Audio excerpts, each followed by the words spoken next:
Boa tarde, pessoal. Aqui quem fala é o Vortex e eu estou aqui para mostrar o meu primeiro gerador de Van de Graaff, como ele funciona e a implementação de uma garrafa de Leyden, como vocês podem ver aqui, nesse gerador de Van de Graaff que tem mais potência. Hoje eles estão um pouco fracos por conta da umidade do ar. E apesar que aqui esteja bem abafado, esses geradores eles são muito sensíveis à estática do ar e à condução. Esse é meu primeiro gerador de Van de Graaff. O que eu apresentei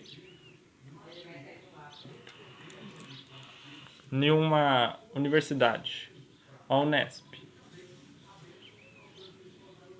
Eu apresentei esse daqui e aquele, só que ele estava bem mais diferenciado. Aqui é a fonte dele, como vocês podem ver, é uma fonte de deixa eu ver, aqui era de um PS2 quebrado, que não tinha conserto, e eu aproveitei a fonte de alimentação.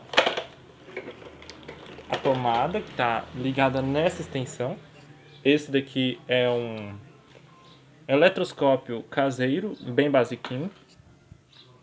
E aqui é o pino de conexão que eu modifiquei. Basicamente ele foi feito com umas carcaças de uma caixinha de música quebrada. Eu aproveitei para fazer as placas eletrônicas para fazer o capacete, no caso que era aquele lá de música. E eu vou mostrar o funcionamento desse gerador. Ele está fraco, mas ele é muito mais forte. Consegue atirar raios de 20 centímetros. Ele faz um pouco de barulho, mas vocês podem ver que ele já vai carregar. Se eu aproximar a minha mão, como meu corpo está com carga positiva, eu atraio a carga que o gerador está gerando.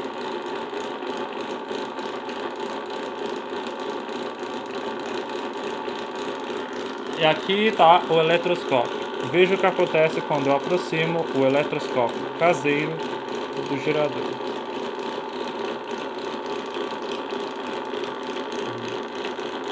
Espera aí, que ele carregou.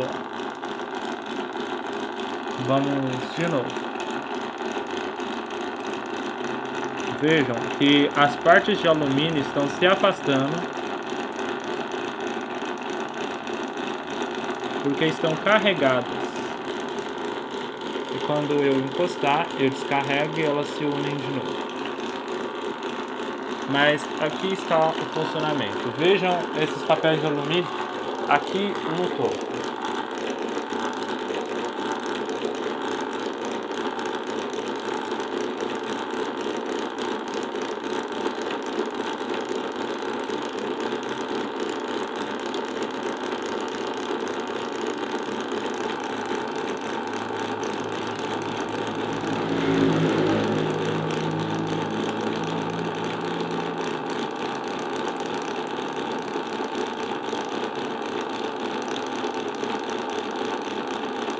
Como vocês podem ver, ele consegue fazer um pouco da atração eletrostática. O problema, deixa eu contar para vocês. O problema, deixa eu descarregar aqui.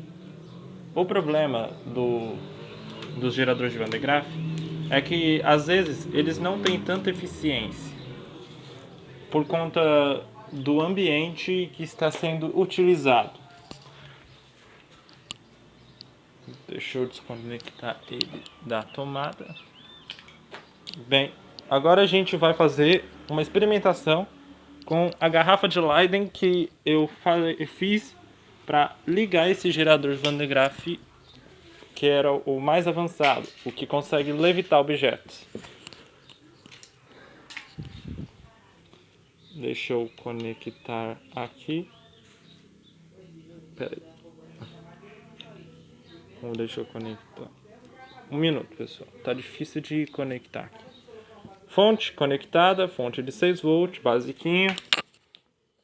Caixa de regulagem de motor de controle de carrinho de controle remoto. Conectado em um conector daqueles aparelhos de internet.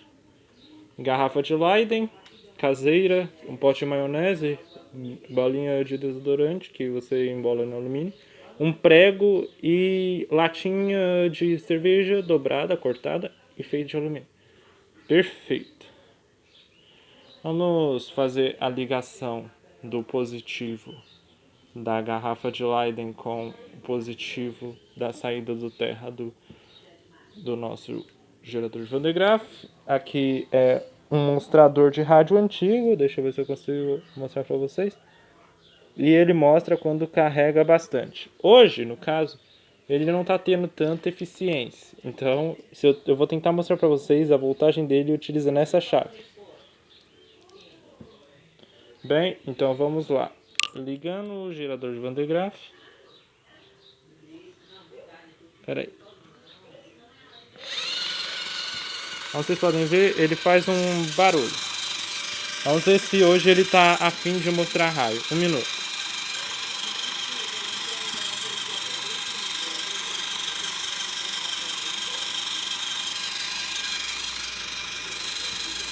Aqui.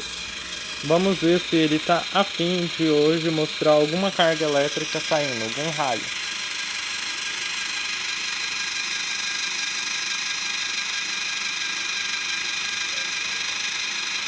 Olha, pouco, mas foi um pouco de carga elétrica. Eu vou explicar para vocês o funcionamento de como a carga do raio sai em qualquer luz. E como ele carrega.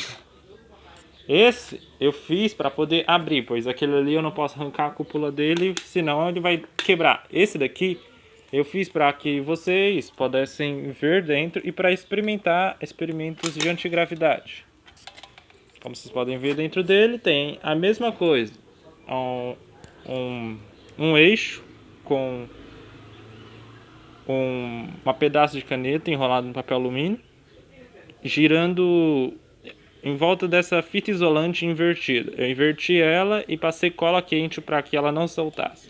Dentro temos o eixo da caixa de regulagem, mais fita isolante para sustentar. Esses ferrinhos aqui são partes de DVDs velhos que eu arranquei daqueles leitores de DVD. Fio de rádio, vocês podem ver aqui. Ele vai encostar nessa cúpula, que é uma latinha de Coca-Cola, como vocês podem ver. E ele funciona basicamente isso. Qual é o princípio de funcionamento desse gerador? O princípio de funcionamento do gerador é uma coisa bem simples. É através do atrito. Quando vamos encontrar uma fala exata.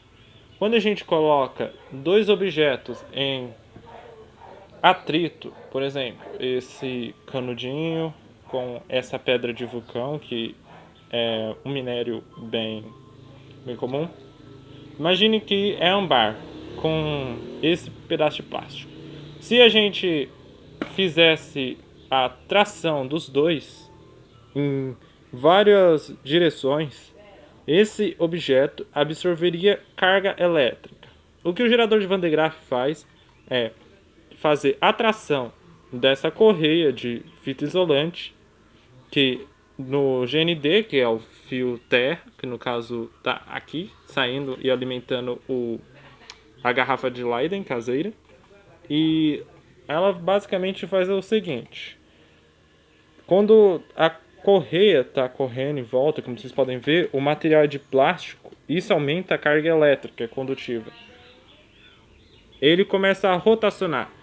Um lado da fita fica eletricamente carregado, enquanto o outro fica negativamente carregado e um outro positivamente recarregado. O alumínio, ele consegue transferir essas cargas para a ponta. Quando fica rotacionando, essas cargas ficam grudando e saindo por este fio, que tá aqui, ó. E eles vão saindo, eles querem fugir. Aí vocês se perguntam, mas como é que eles não fogem pelo fio terra? Bem, cargas elétricas fogem sim por aqui, mas essas cargas, elas têm menos capacidade elétrica, então elas acabam retornando para da onde elas vieram, ou seja, da terra. Então ela serve como um lado positivo.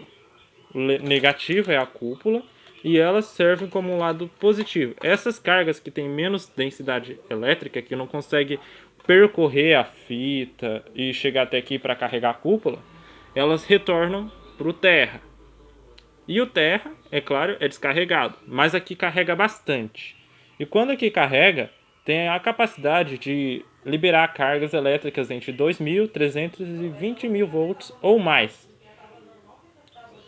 Dependendo da porção do ambiente e tem tudo mais, também o condutor, o isolante, tem todos esses princípios. Quando carrega, ele consegue carregar objetos que ficarem em cima da cúpula, podem disparar raios e também conseguem fazer levitações.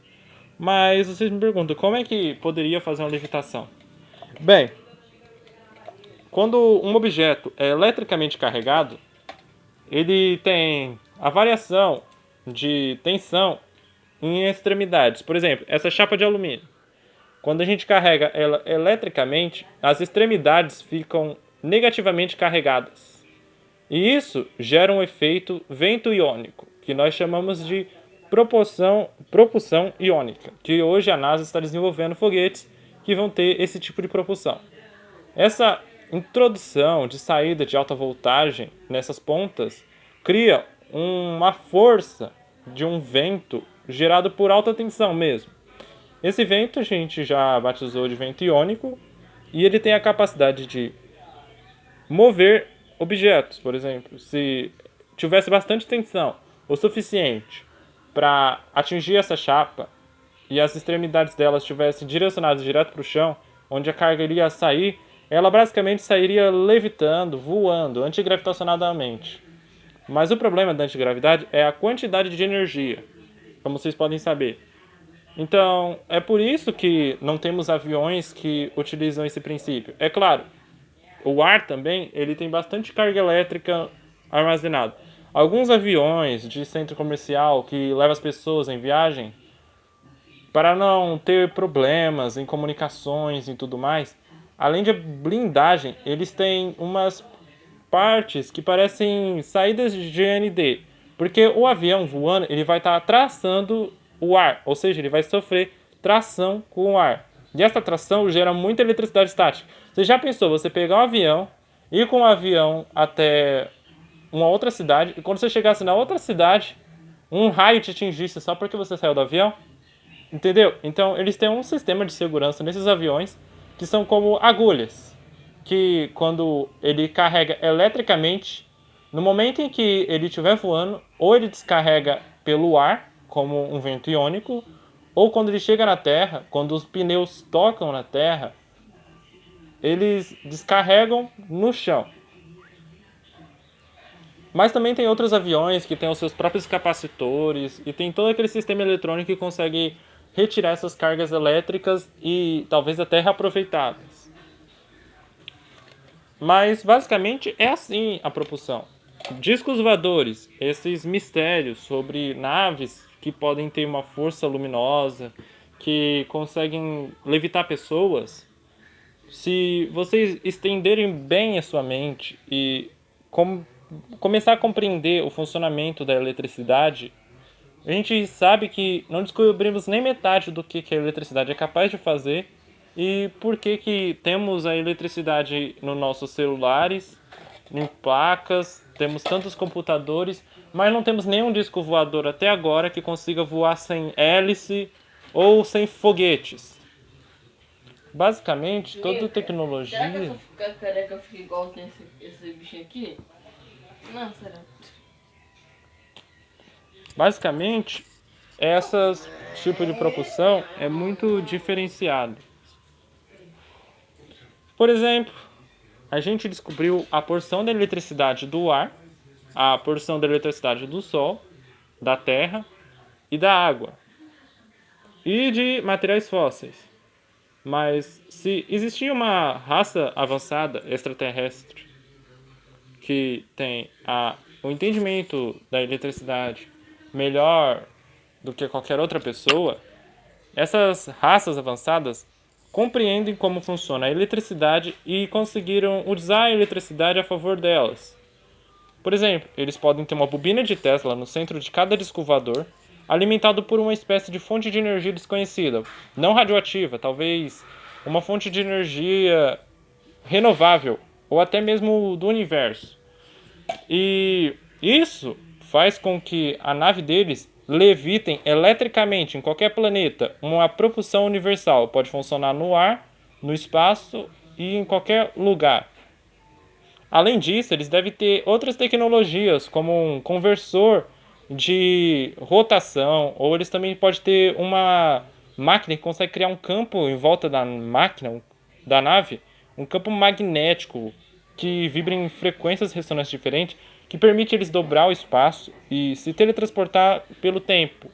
E a maioria dos avistamentos de extraterrestre tem a ver sobre eletrônicos falhando, sobre pessoas sentindo calafrios, o ar se energizando eletricamente e luz bem forte se aproximando, tem muito a ver com a eletricidade. Pois a eletricidade, se você eletrificar esse metal aqui com muita tensão, ele vai sair levitando. E ele vai, com a levitação, ele vai assumir um brilho e um campo radioativo elétrico muito grande. E isso permite a levitação dele. Mas é isso. Os mistérios e tudo mais, se existir uma raça avançada, eles provavelmente compreendem a eletricidade e utilizam a eletricidade a favor deles. Por exemplo, Nikola Tesla, ele estava desenvolvendo experimentos para compreender mais a eletricidade. E ele percebeu que certas frequências em estados ressonantes com mais tensão elétrica conseguem distorcer o tempo. O tempo, não o tempo que nós conhecemos, mas permite que ondas elétricas, magnéticas ou cerebrais consiga retroceder no tempo. Poderia enviar informações no passado, presente e futuro, ou poderia também enviar partículas, energia, formas de luz e tudo mais.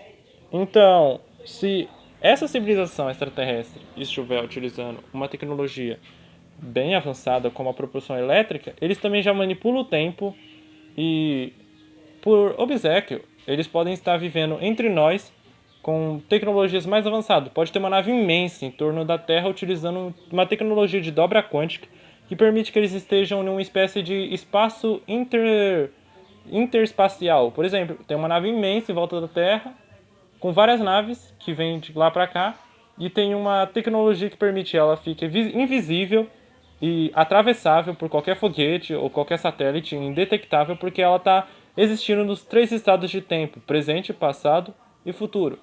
Então, ninguém nunca vai detectá-la, ninguém nunca vai conseguir chegar até essa nave e ninguém vai conseguir ver, porque ela está entre os 3 estados de existência temporais.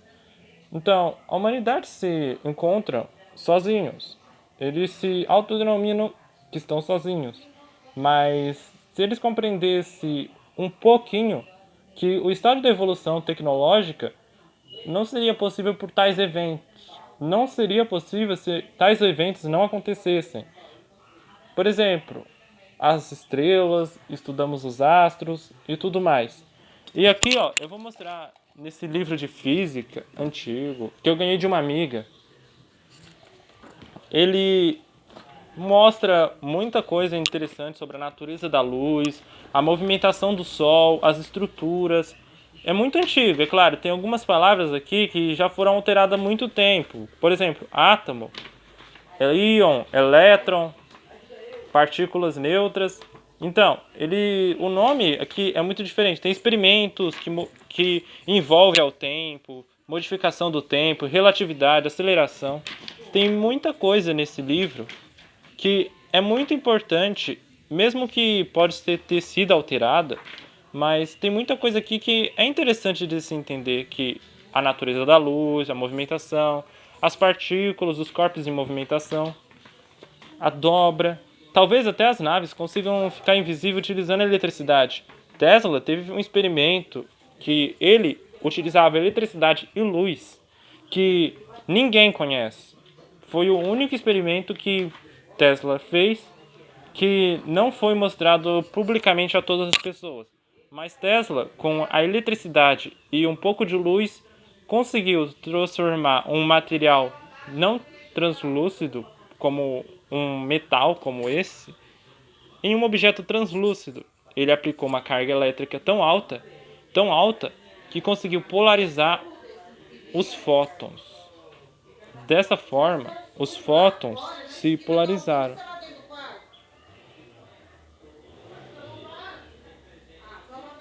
Se polarizaram.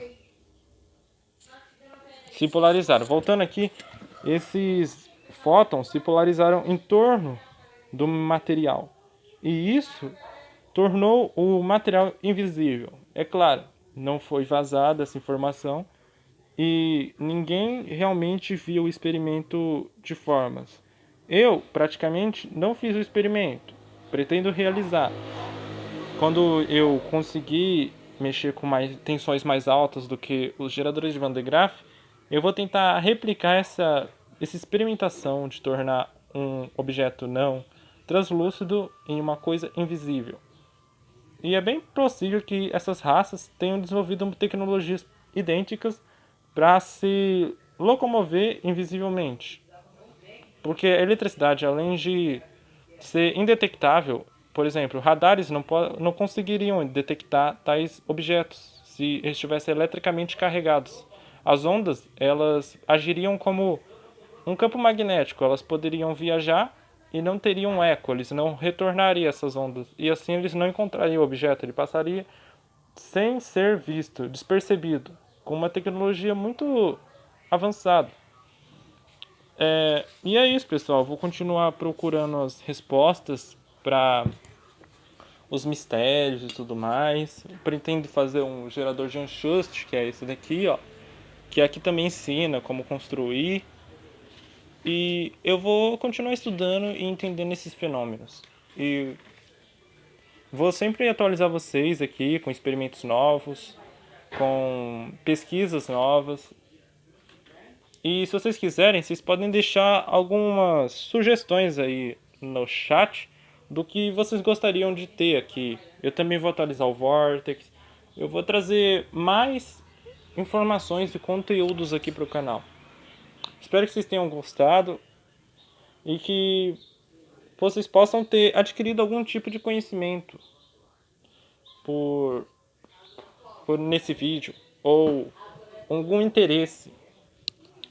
Mas obrigado a todos vocês que assistiram. Se vocês puderem, eu gostaria que vocês pudessem se inscrever no meu canal, ativar o sininho e dar o like para continuar recebendo os conteúdos. Às vezes eu demoro para lançar vídeo, mas é por conta que eu tenho que misturar um pouco da minha vida pessoal com a vida que é interessante, que é pesquisar e tudo mais. Mas eu, sim, assim que sempre for possível, eu tô aqui lançando vídeo. Talvez uma vez por semana, ou talvez uma vez por dia. Mas é isso, pessoal. Obrigado e falou!